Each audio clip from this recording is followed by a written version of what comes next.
Bismillahirrahmanirrahim. Assalamualaikum warahmatullahi wabarakatuh. Asyhadu an la ilaha illallah wa asyhadu anna Muhammadar Rasulullah. Alhamdulillahirabbil alamin. Wassalatu wassalamu ala asrafil anbiya'i wal mursalin. Sayyidina wa maulana Muhammadin wa ala alihi wa sahbihi ajmain. Amma ba'du. Bersyukur kita kepada Allah, malam hari ini kembali kita mendapatkan rahmat, hidayah, kesehatan, kekuatan dan kesempatan, sehingga malam hari ini, malam yang ke-21 setelah 20 hari kita melaksanakan ibadah puasa, dan insya Allah malam ini kita akan awali malam 10 hari terakhir Ramadan, yang mana di malam 10 hari terakhir Ramadan ini semua umat Islam menunggu-nunggu dan meningkatkan amal ibadahnya dari semua aspek apa saja.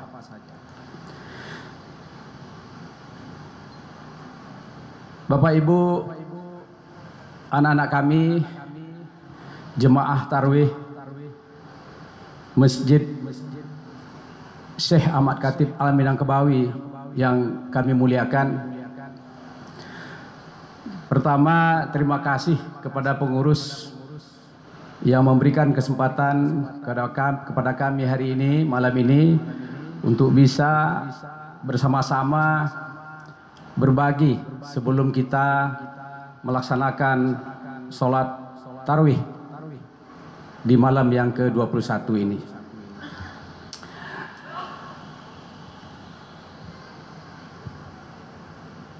Malam ini adalah malam ke-21. Menurut hadis Rasulullah Sallallahu Alaihi Wasallam, kita melaksanakan sholat tarawih di malam di 10 hari terakhir ini. Kita dijanjikan akan mendapatkan berkah yang lebih, apalagi kalau kita mendapatkan malam yang ditunggu-tunggu oleh masyarakat umat Islam, malam Lailatul Qadar, malam yang penuh berkah, dan itu akan terjadi di malam 10 terakhir Ramadan ini. Malam ini saya akan berbicara sedikit terkait dengan puasa sebagai sebuah ibadah yang bisa meningkatkan nilai-nilai pendidikan kita dan juga kesehatan kita terutama.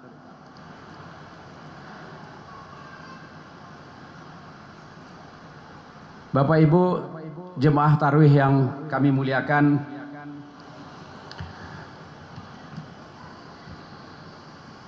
semua umat Islam di dunia ini selalu menunggu bulan Ramadan, ya.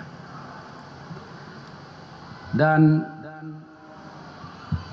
itu memang disyariatkan, ya, dan menjadi salah satu hal yang wajib kita lakukan, karena itu merupakan bagian salah satu daripada rukun Islam, melaksanakan ibadah pada bulan Ramadan. Seperti apa yang tertuang di dalam Al-Quran, surat Al-Baqarah ayat 183, Bismillahirrahmanirrahim. Ayyuhallazina amanu kutiba alaikumus syiyam diwajibkan kepada umat Islam untuk berpuasa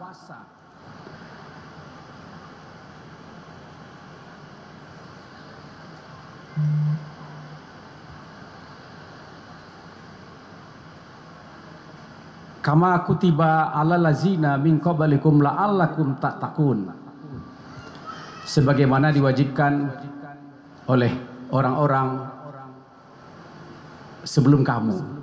Kenapa ada kata-kata sebelum kamu? Ya. Jadi Bapak Ibu yang kami muliakan, ibadah puasa ini sebenarnya termasuk salah satu ibadah yang tua. Kenapa saya katakan tua? Hampir semua agama di dunia ini ada ibadah puasanya. Bukan hanya Islam. Tapi kita bersyukur Islam betul-betul menjadi syariat yang wajib kita laksanakan, terutama di bulan Ramadan ini. Oleh sebab itu bulan Ramadan itu juga dikatakan bulan tarbiyah, bulan pendidikan.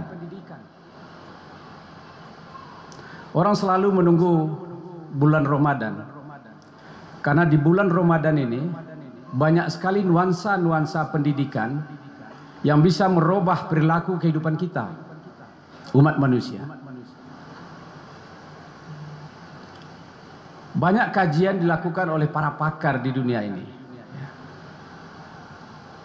terkait dengan puasa. Dan pada umumnya hasil-hasil riset yang dilakukan, apa yang diperintahkan oleh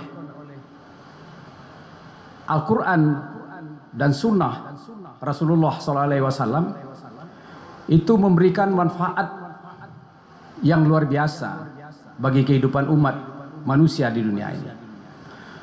Oleh sebab itu kalau kita taat melaksanakan perintah-perintah dan menjauhi larangan-larangan dari syariat Al-Quran dan Sunnah Rasulullah, insya Allah kita akan mendapatkan kebahagiaan dunia dan akhirat.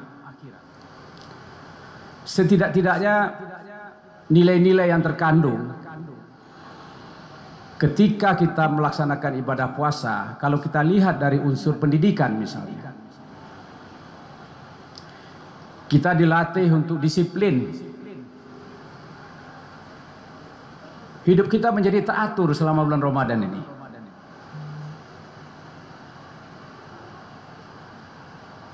Sebelum terbit fajar kita sahur, melaksanakan membaca Al-Quran, melaksanakan ibadah-ibadah sunat yang memberikan manfaat kepada kita. Setelah matahari terbenam, kita melaksanakan buka puasa. Malam kita melaksanakan tarawih. Penuh dengan keteraturan, disiplin. Tentu harapan kita nanti setelah Ramadan berlalu, kita harapkan keteraturan atau kedisiplinan yang kita laksanakan selama bulan Ramadan itu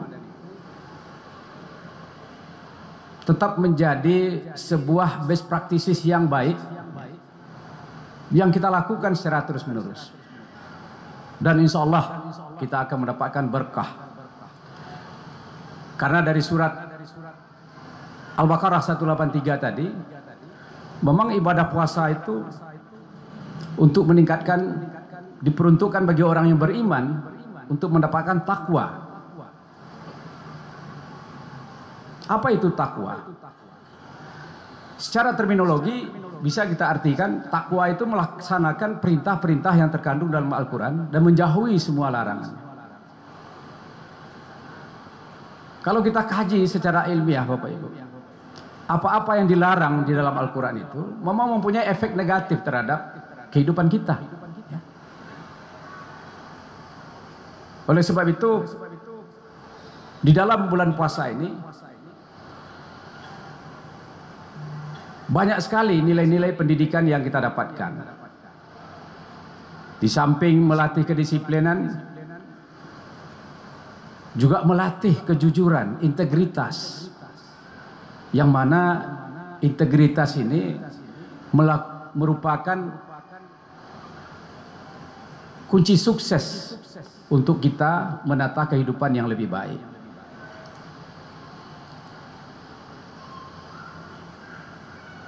Kita selalu menghindar untuk berbuat hal-hal yang dilarang, yang bisa membatalkan ibadah puasa kita.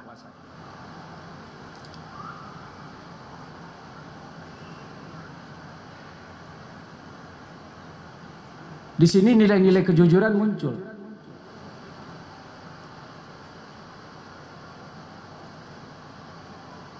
Ketika kita haus, lapar,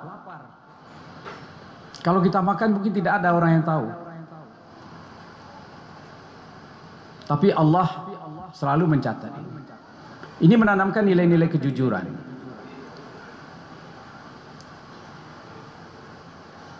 Di samping itu, selama bulan puasa ini, hawa nafsu kita juga dikendalikan.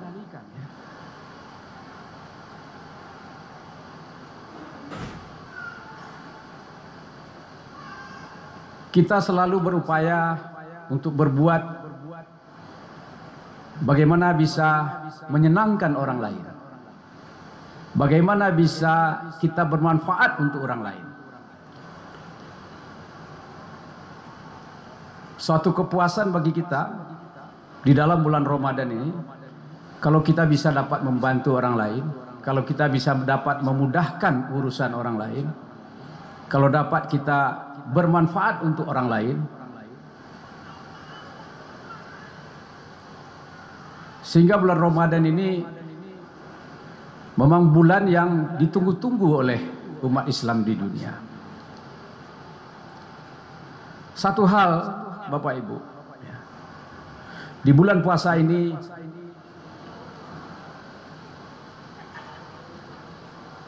kepedulian sosial kita semakin tinggi. Rasa empati kita secara sesama umat manusia itu semakin baik.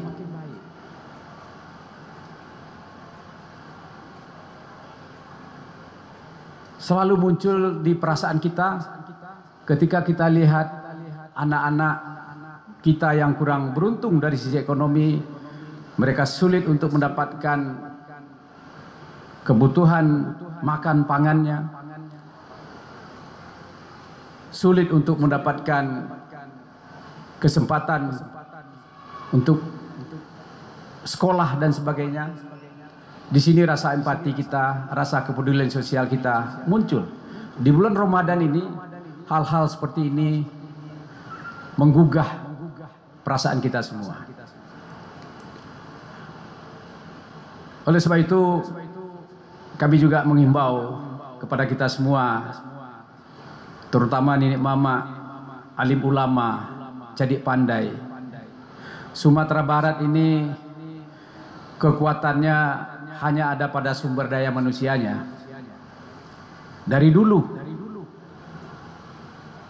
orang Minang ini Bapak Ibu, kalau kita lihat sejarah, dia lebih dulu pandai baca tulis dari daerah lain. Dia lebih dulu mendapatkan kesempatan pendidikan yang layak. Ketika orang tidak mau sekolah, diberikan kesempatan oleh Belanda untuk sekolah ke luar negeri dan sebagainya, orang Minang berlomba-lomba untuk bisa dapat sekolah. Oleh sebab itulah, dari dulu orang Minang ini dikenal sebagai pemikir. Memang kepeduliannya terhadap pendidikan itu sudah sangat tinggi. Jangan sampai ini terdegradasi, mundur. Siapa yang kita harapkan muncul pemikir-pemikir seperti Bung Hatta, seperti Sahril, seperti Haji Agus Salim, Buya Hamka, Tan Malaka. Sekarang hanya tinggal kebanggaan yang kita terima hari ini, tapi kita belum bisa menghasilkan tokoh-tokoh baru, pemikir-pemikir baru dari Minangkabau ini. Oleh sebab itu kami menghimbau kepada nenek mama alim ulama, ya, jangan biarkan anak keponakan kita untuk tidak sekolah.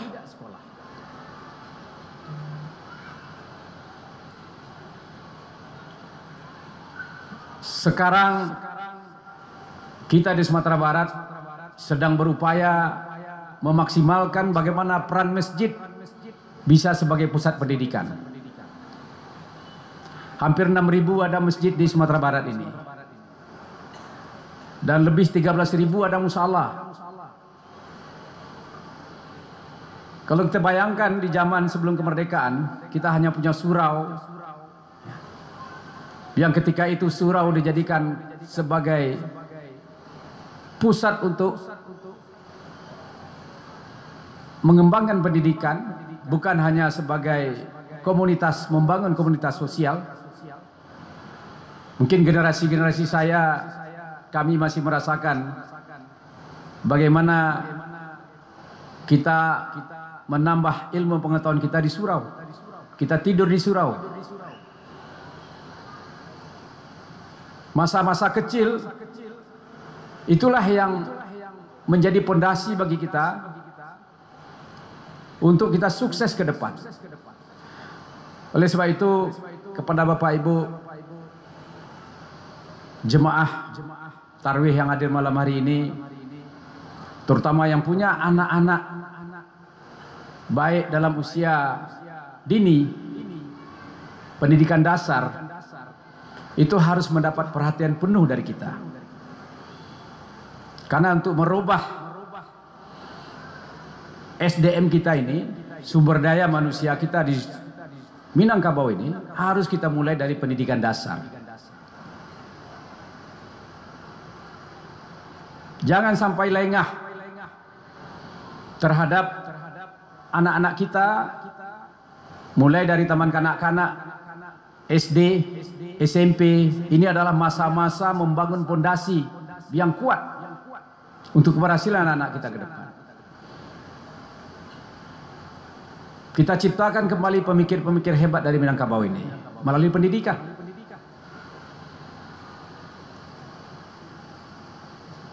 Yang penting sekali yang kita bangun itu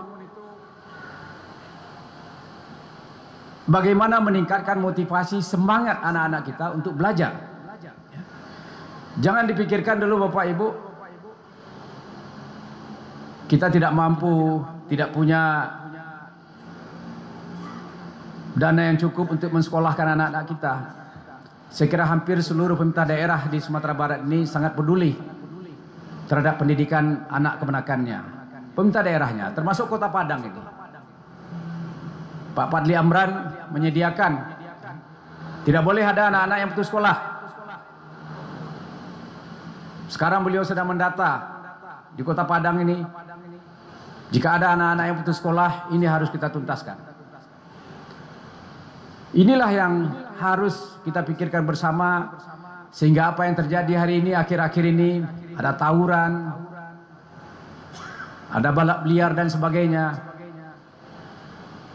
Mendengar ini terjadi di Sumatera Barat, kita sedih Bapak Ibu. Seolah-olah kita kembali ke zaman primitif. Ya.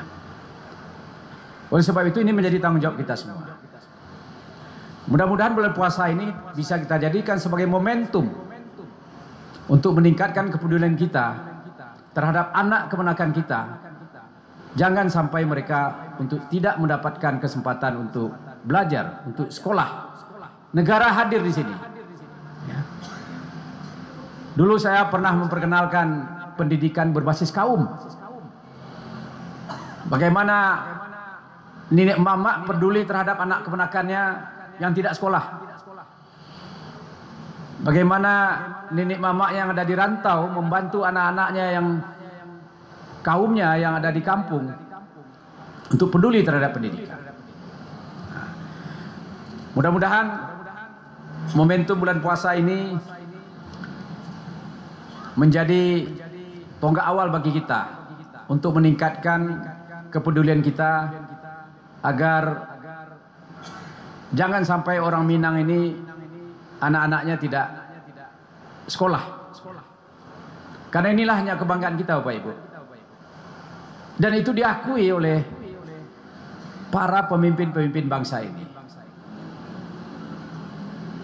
Bung Karno pernah menyampaikan dalam sebuah pidatonya,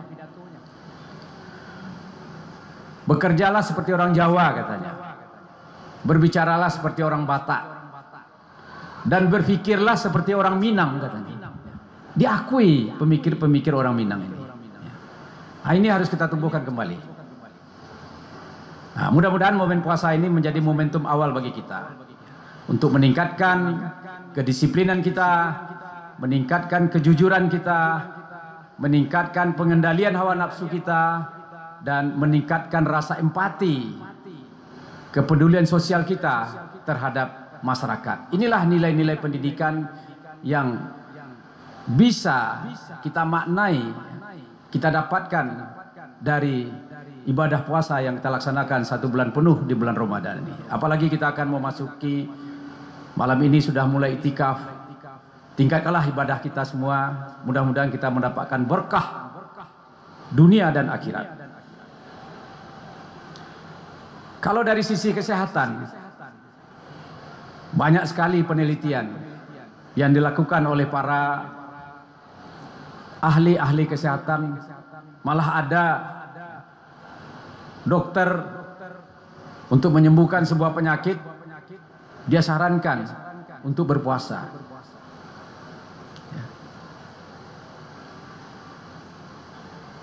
Banyak jurnal-jurnal ilmiah, hasil-hasil kajian ilmiah Bapak Ibu,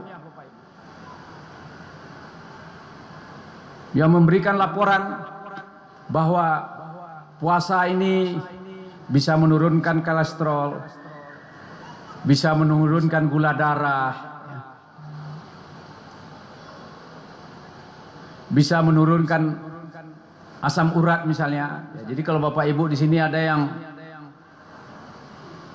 punya gejala asam urat, ya rutin puasa Senin Kamis misalnya, atau rutin taat ya, melaksanakan ibadah puasa di Ramadan ini dan tingkatkan nilai ibadahnya. Dan kita merasakan itu semua.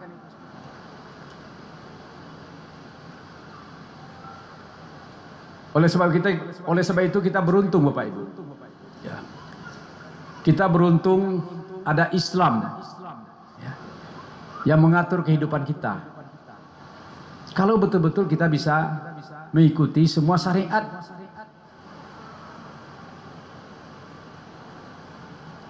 yang disuruh oleh Al-Quran dan Sunnah Rasulullah SAW. Yakinlah Bapak Ibu. Jangan separuh-separuh, setengah-setengah hati. Ya. Ikuti dengan penuh kedisiplinan, dengan penuh kejujuran. Tumbuhkan nilai empati. Kendalikan hawa nafsu kita. Itu hanya bisa dengan puasa. Ya. Bapak Ibu yang saya hormati, ya, saya kira karena waktu yang terbatas, ya, kita akan melaksanakan sholat tarawih, dan tidak bisa kita pungkiri lagi ya, dengan berbagai manfaat dan berkah berpuasa ini, mudah-mudahan memberikan momentum ke arah yang lebih baik bagi kita semua ya. Dan saya ingin menutup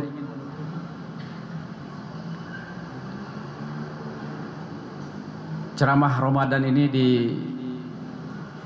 malam ini dengan merenungkan sabda Rasulullah, barang siapa berpuasa Ramadan dengan penuh keimanan dan mengharap pahala, maka diampuni dosa-dosanya yang telah lalu. Ini diriwayatkan oleh Bukhari dan Muslim. Jadi tidak ada yang perlu diragukan. Mari kita bersama-sama meningkatkan kualitas ibadah kita, terutama di 10 hari terakhir bulan Ramadan ini. Terima kasih. Wallahu muwaffiq ila aqwamit thoriq. Wassalamualaikum warahmatullahi wabarakatuh.